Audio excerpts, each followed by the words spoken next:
मनुष्य को भ्रम होता है कि उसने बहुत कुछ कर लिया, बहुत कुछ पा लिया है और अब प्रकृति के स्रोत खाली हो गए, किंतु यह उसकी भूल है। वो भ्रम में जी रहा। वास्तविकता तो यह है कि मनुष्य ने अभी तक विश्व के एक अंश पर ही विजय प्राप्त की। पता नहीं अभी तक पृथ्वी के गर्भ में कितने खजाने अछूते दबे पड़े। यह विशाल ब्रह्मांड और इसका अंतहीन घेरा मनुष्य की प्रतिभा के लिए भयंकर चुनौती।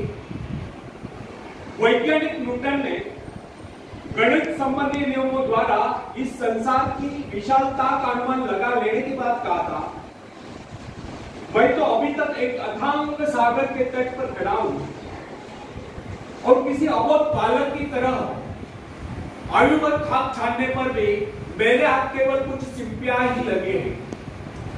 न जाने इस ब्रह्मांड सागर के धरोतले न जाने कितने करोड़ों करोड़ों माणिक मोती बिखरे हुए पड़े हैं जिनकी हमें अभी भी तलाश है। यह बात सच है कि संसार असीम और अपरिमित है। ब्रह्मांड में हमारी सारी इच्छाओं को पूरा करने की क्षमता है। सुख प्राप्त करने के लिए केवल इन स्रोतों का उपयोग करना उत्साह के द्वारा ही संभव हो सकता है। सोई हुई शक्तियों को जगाकर प्रकृति के इस विशाल भंडार का उपयोग करने के लिए किए गए प्रयत्न अनंत है। समृद्धि बुद्धों की पुरुषों की दासी। प्रभु ने मनुष्य की रचना इसलिए प्रभु ने व्यक्ति की रचना इसलिए की है कि वह सदैव खुश रहे। प्रभु ने इस सृष्टि की रचना इसलिए नहीं की कि मनुष्य सदैव अभाव में रहकर कष्ट भोगता है। क्या आप बता सकते कोई रचनाकार अपने किसी भी कृति के लिए इस प्रकार के भविष्य की रचना कर सकता है? कदापि नहीं। सच तो यह है कि हमारा जन्म सुख शांति पूर्वक जीने के लिए हुआ है। यह सृष्टि हमारे ही उपयोग के लिए बनाई गई। जीवन का अर्थ यंत्रणा नहीं, आनंद तथा उसका उपभोग है।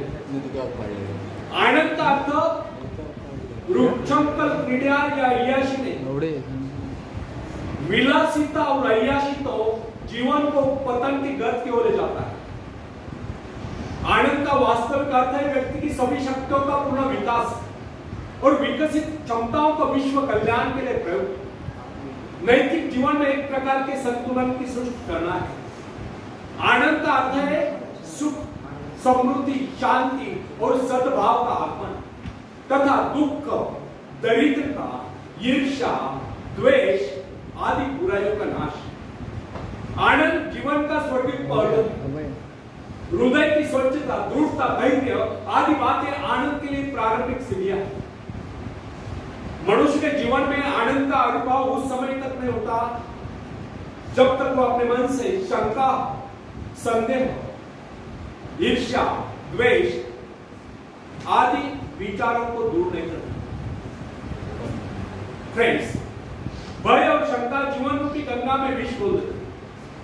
बुराइयों का संघर्ष जीवन की समरसता को नष्ट कर देता और समरसता का अभाव जीवन में विसंगतियां पैदा करता है। और विसंगतियां जीवन के उज्जवल पक्ष पर इस प्रकार छा जाती है जैसे चांद पर ग्रह।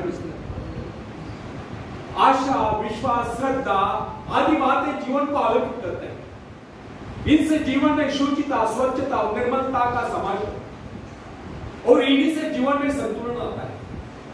और संतुलित जीवन ही मनुष्य के हृदय में प्रेम रूपी शरीरता का उत्तम स्तर।